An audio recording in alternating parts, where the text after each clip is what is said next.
Turkey dismissed on Saturday Russian accusations that it has flouted de-escalation agreements with Russia and Iran in Syria's Idlib province, and threatened to take military action in the area if diplomatic efforts with Moscow fail. Turkey and Russia, which back opposing sides in Syria's war, agreed in 2018 to set up a de-escalation zone in the northwestern province. But their fragile cooperation has been disrupted by a Syrian government offensive in Idlib, in which 13 Turkish soldiers have been killed in the past 2 weeks. Ankara has said it will use military power to drive back the Syrian forces unless they withdraw by the end of February, and President Tayyip Erdogan has said Turkey will strike government forces anywhere in Syria if another Turkish soldier was hurt. Erdogan discussed the situation in separate phone calls on Saturday with Russian President Vladimir Putin and U.S. President Donald Trump, but there was no immediate word of a diplomatic breakthrough. Russia, which backs Syrian President Bashar al-Assad, says Turkey, which has poured military forces into Idlib, has aggravated the situation and failed to neutralize militants there. But Turkey blames the situation on the advances by Syrian government forces in Idlib. "We cannot overlook the cruelty happening in our neighbor," Turkish Vice President Fuat Oktay told broadcaster NTV. Turkey has fulfilled its responsibilities in Idlib. Foreign Minister Mevlut Cavusoglu said Turkey wanted to resolve matters with Russia over Idlib through diplomacy. But, speaking during an international security conference in Munich, he added, "If it won't work through diplomatic channels, we will take the necessary steps."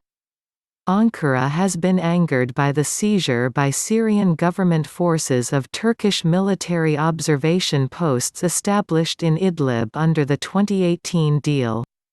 "It is impossible for us to remain silent against their siege.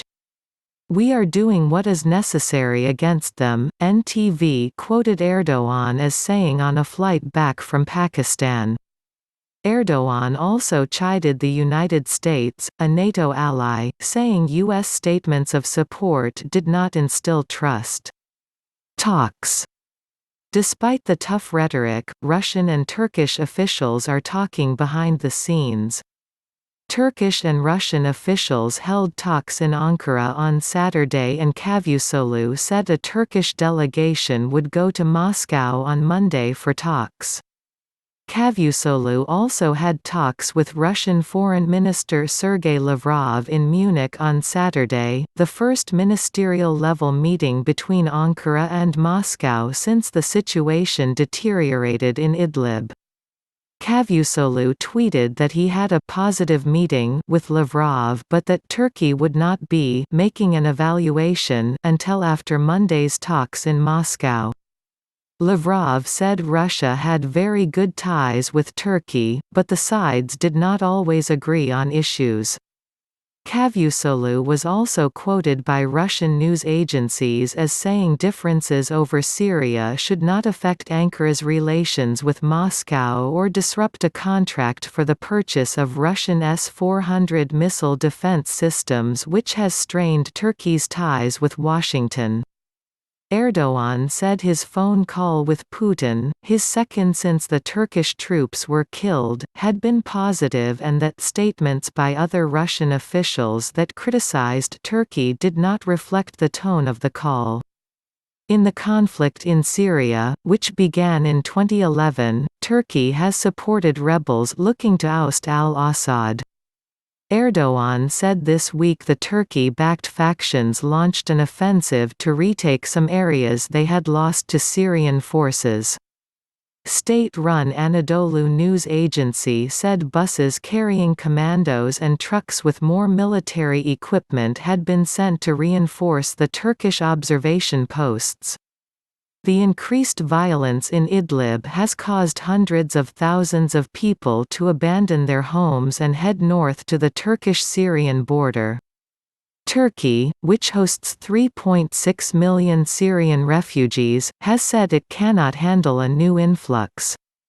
Syrian state media said Syrian troops had began clearing barricades from a highway between Damascus and Aleppo after recovering full control of the road for the first time in more than 7 years. Syrian state media also reported advances by Syrian government forces toward opposition-held Atarib, some 24 kilometers (15 miles) west of Aleppo, and 3 towns to its northwest. On Friday, Turkish and Syrian state media reported Turkish-backed Syrian factions shot down a government helicopter west of Aleppo in the Idlib region.